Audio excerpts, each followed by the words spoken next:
And in some cases, the claimant of being a mujaddid, and even in some other cases, even some less honorific title, will always suffer from some form of megalomania, a psychosis, a problem in which the person may have charisma, and that charisma affects the followers.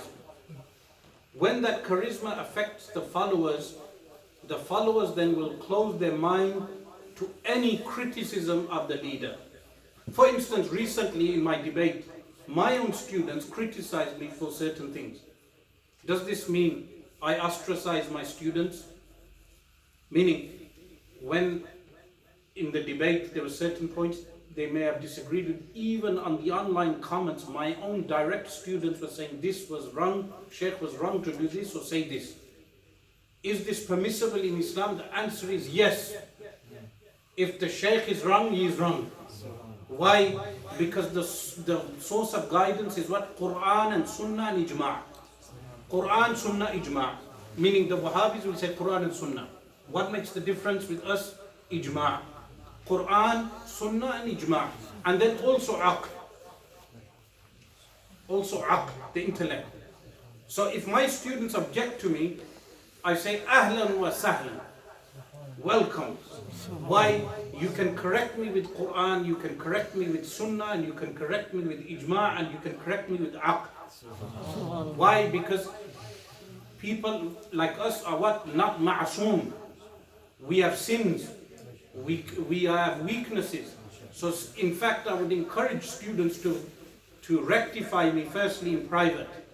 And if I do not change, then refute me in public. Alhamdulillah, that Allah subhanahu wa ta'ala has placed someone around you who can rectify you. Yes? So this is the case with every common Muslim. And even the claimants of being Sufi guides today, especially in the UK. So, if the likes of Sayyiduna Umar radiallahu ta'ala anhu, when he stood up on the mimbar and he said to the people, lower the dowries, the mahar. The woman stood up and she said, she recited the verse of the Quran which gives them the right to high dowries. Sayyiduna Umar radiallahu anhu said what?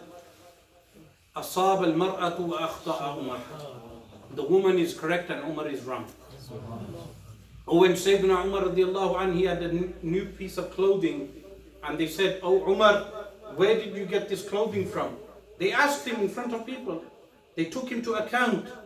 And Sayyidina Umar radiallahu anhu said, my son Abdullah gave me this garment. And he accounted, he presented his case. So what happens is that blind conformity is something that I have been calling against for a long time. Blind conformity. Blind conformity in Aqidah is haram. In Aqidah. When we say we do taqleed of Imam Abu Hanifa rahimahullah, that is in juziyat of fiqh, of jurisprudence, which Imam Zahid al-Kawthari rahimahullah ta'ala says is only 20% of the differences between the four schools.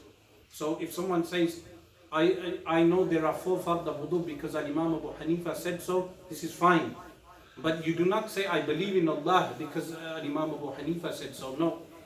You believe in Allah because you believe in the Quran. You believe in the Prophet sallallahu alaihi wasallam. So there is no blind conformity in Iman.